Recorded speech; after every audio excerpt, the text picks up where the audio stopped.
What's up, YouTube? Justin from the team Misplay here. We're going to be doing an extra deck suite. We did a side deck suite a while ago, and now we're doing it for the extra deck. These are synchro monsters that you can put into your side deck. That'll, I guess, help your game out in case you just don't have some of the bigger monsters for the game. Alright, so starting off, we got Armory Arm. We got Armory Arm. Armory Arm level 4. It's a light monster. A lot of things that people have been coming up with is actually using Armory Arm with a Blackluster Soldier for an easy OTK. You equip Armory Arm to your BLS, you destroy a monster, and then you attack once again, 4,000 damage for game. Pretty easy to make with a lot of decks floating around that run 2 stars with 2-star tuners. Next up, we got Urquizus. A lot of decks now run low monsters. Urquizus, you put it on the field, it inflicts piercing damage and gains attack. It's a good way to finish off an opponent who's top decking and setting monsters. Next we have Iron Chain. With so many decks now, aside from plants, depending on being able to draw their cards, having Iron Chain be able to send cards to the graveyard to lessen their chances of drawing what they need is pretty good this format. Gaia-Knight's a 6-star beater. It gets over a lot of the big 8-star synchro monsters with 2600 attack, and it's a good thing to go for in case you're trying to bait out a bottomless or a warning and not lose Brionic or another important 6-star. Next up, Orient Dragon. It's a dragon target for Debris Dragon. Even though it's 2300 attack, it lets you remove a synchro monster from your opponent's side of the field. And again, it's another good option instead of going for Brionic with 6 stars, generic. Scrap Archfiend. Scrap Archfiend is an incredible level 7. Level 7s being one of the second easiest synchro levels to make in the game.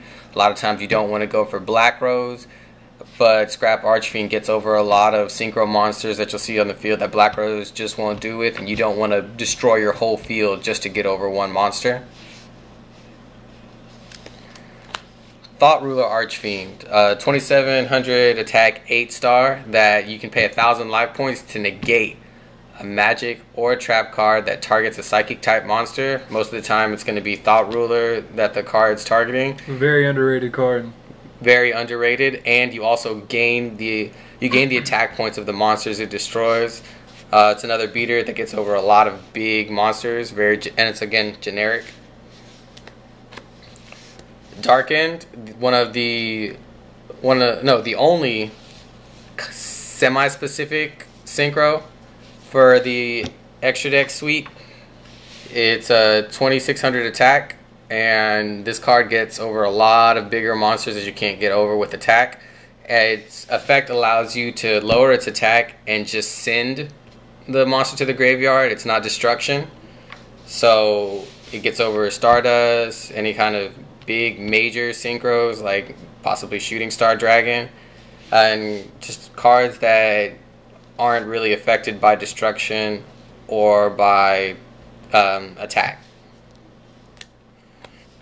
Colossal Fighter. Colossal Fighter is a wall, and it can grow in attack depending on the number of warriors you have in your graveyard. It's a good way to just ram through an entire field and keep presence.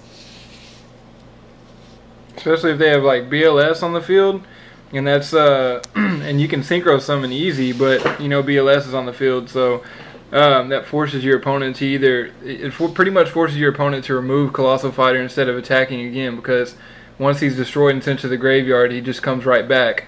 So it forces your opponent to remove it with BLS. So Colossal Fighter is a good option if they have BLS on the field. Next up is Mistworm, the overlooked level 9 synchro. A lot of times people's first option is Trishula, but occasionally Trishula just will not empty the field like you need to push for game. Whereas Mistworm, with its effect of allowing you to send back 3 cards from your opponent's side of the field to their hand, you can get rid of 3 synchros, and that's a lot of work to build up 3 synchros again on the field. Or you can just you can clear their back row. And last is Ally of Justice Decisive Armor. It's a level 10, and it has a really long effect. I'm going to read the effect to you. Once per turn, if your opponent controls a face-up light monster, you can activate one of these effects. Select one set card your opponent controls and destroy it. So that's monster, orb, spell, or trap. Send one card from your hand to the graveyard to destroy all spell and trap cards your opponent controls. So it's a reusable heavy storm. And then you send all cards in your hand to the graveyard to look at your opponent's hands and send all light monsters in their hands to the graveyard. Then inflict damage to your opponent equal to the total attack of the opponent's monsters sent to the graveyard. So for example, with the last effect, if you're playing against agents, then you send your hand to the graveyard and you dump all their fairies, and a lot of that will push at least half of their life points in burn damage, and then you can just attack with Ally of Justice Catastor to go in for game. But the main thing that we keyed in on for this is that the synchros be generic and very simple to make, with either a very positive effect or just very high attacks. And again, these are options to put into your extra deck or possibly side into your extra deck in the coming format in case you're just missing cards or you need extra synchros. I know the extra deck's really packed with a lot of themed synchros, but these are some good generic synchros to go in to fill it out. So it's been Justin and Brennan from the team Misplay. Remember to rate, comment, and subscribe. Thumbs up the video. And remember, it's not a pro play unless it's a misplay.